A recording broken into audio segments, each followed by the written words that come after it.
என் கூந்தல் தேவன் தூங்கும் பள்ளி அறையா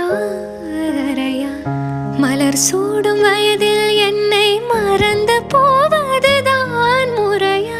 நினைக்காத நேரம் இல்லை காதல் ரதியே உன் பேரை சொன்னால் போதும் நின்று வழிவிடும் காதல் நதியே.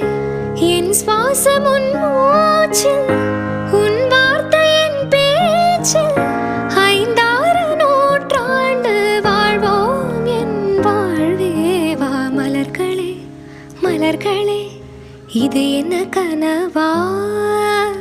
மலைகளே மலைகளே இது என்ன நினைவா? உருகியது